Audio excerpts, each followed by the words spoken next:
What's up, watchers? It's Donovan Woods here to give you another episode of what we like to call Manhattan Tonight.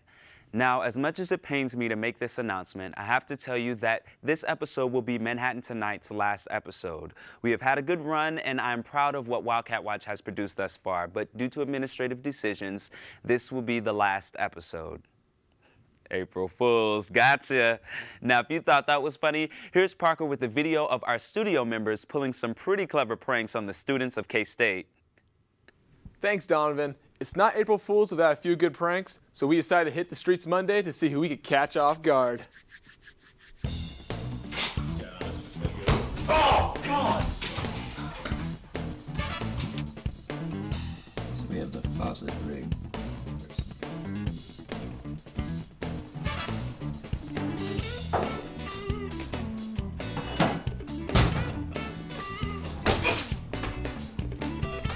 Really? Really? Okay, so my girlfriend's asleep and I have an air horn. Let's go wake her up.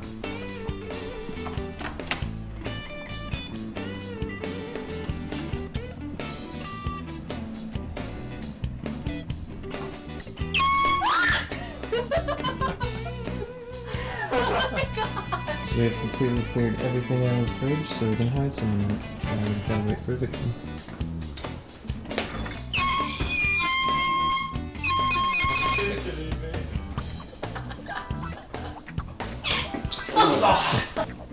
So I'm gonna call my roommate out into the kitchen. He's gonna dodge his ball, hopefully. What he doesn't know is that there's a wire. And hopefully he'll trip.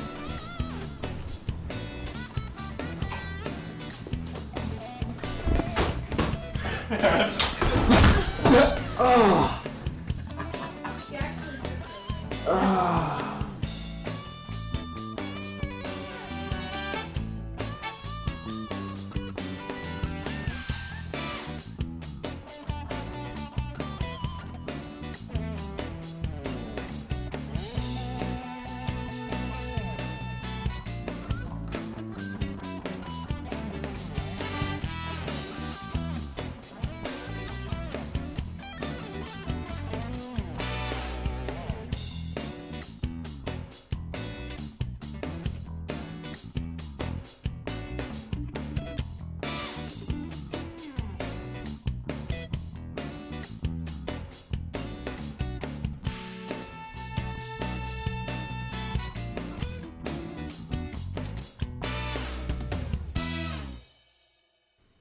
Dollar bill on a fishing line? Come on, guys, that is classic.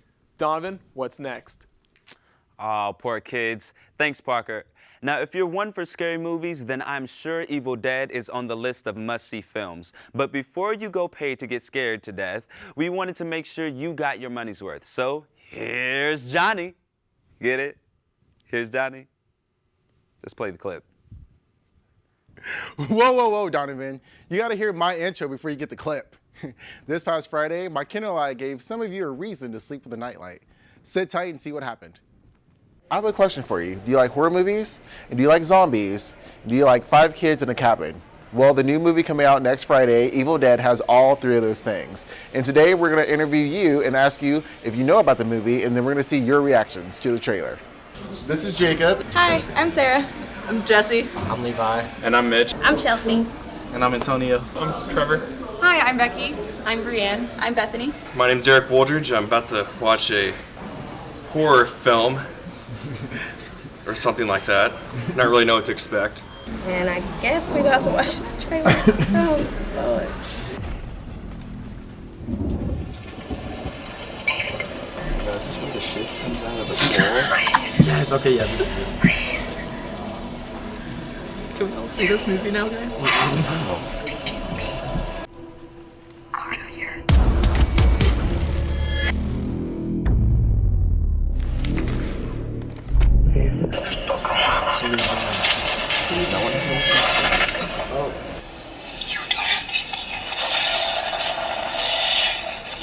Yeah, it looks like there's some kind of puzzle that they're trying to figure out.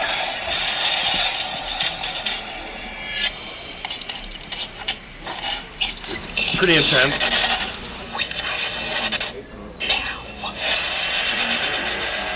That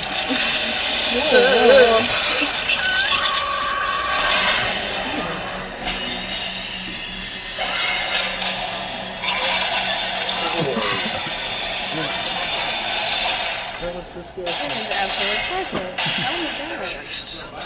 Oh, don't go in the water. Yeah, definitely don't go in the water. Do they ever learn?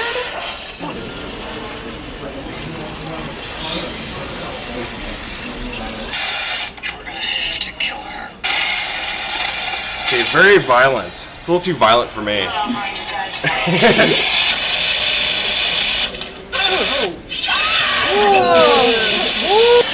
Oh, okay. Okay, the blood looks a little fake though.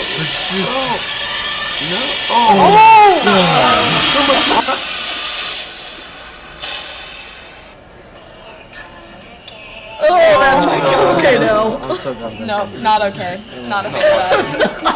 No. Oh, it's still Oh, going. there's more?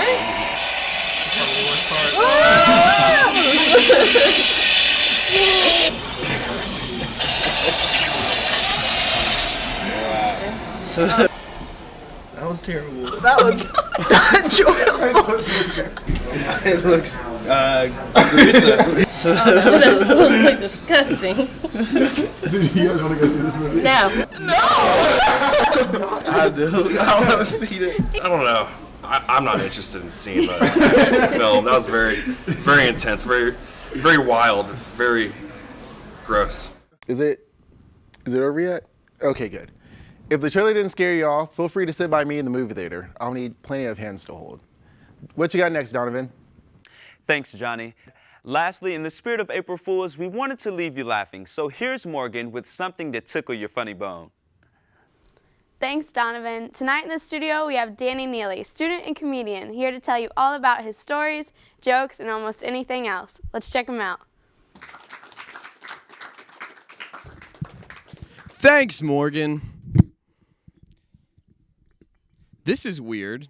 You guys are in a studio, and so am I, and we're all here to watch me do this. So I apologize for breaking the fourth wall within the first 5 seconds of things. That wasn't supposed to be funny, but no, I like doing stand-up comedy, and I got started on it because I was watching stand-up comedy clips online. But a problem with those is that a lot of the stand-up comics are from LA or New York, because that's where people go to do stand-up. So they talk about LA or New York problems. So they talk about like highway traffic, and they're like, oh, so bad on the highways all the time because there's 6 lanes and everyone drives so fast and I can't ever get over, and then I miss my exit. And everybody in the crowd's like, that totally happens all the time. And it's hard for me to relate, and I realize that's because where we're from, our like freeway is a 2-lane road named after an 80-year-old man who coaches football. It's not really the same. I do really appreciate Bill Snyder for all that he's done for this university. He's been great for the community, for the university. But I kind of worry that like 30 or 40 years from now, when he's moved on, that the next generation of people that are here are going to think that he founded the city of Manhattan, like he was settling the West with his Native American companion and stopped here. Because we name everything after him. That's like a tradition for us now. We name highways, stadiums. My roommate just named our 2nd floor bathroom after him. It's Bill Snyder family bathroom. Women are welcome because it's a family bathroom. It's a changing table. Does anyone here like to drink?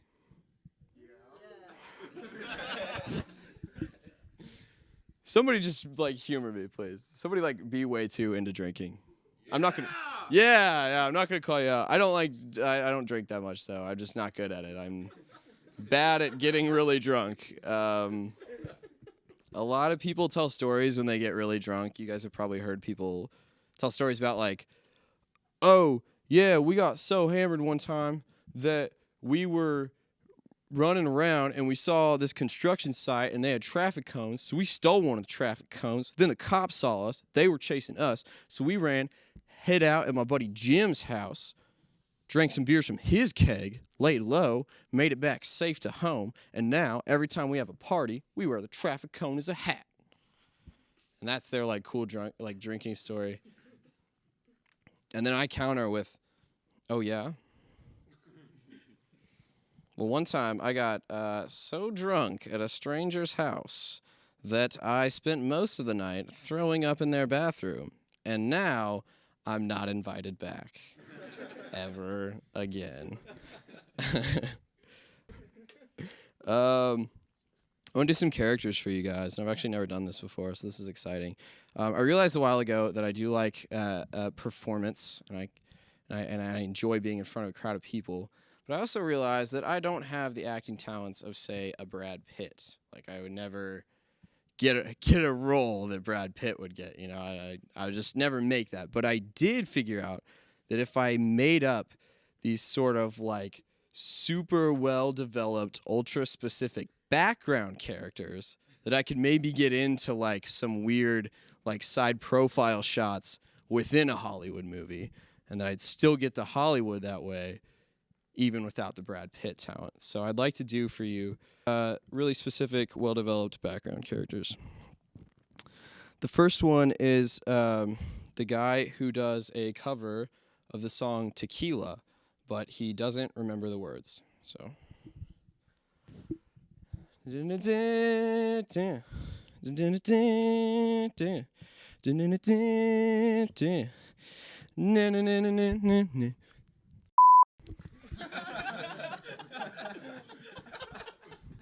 that doesn't work, my second character is the guy who is way too defensive of the movie Happy Gilmore. What? Ben Stiller was in it.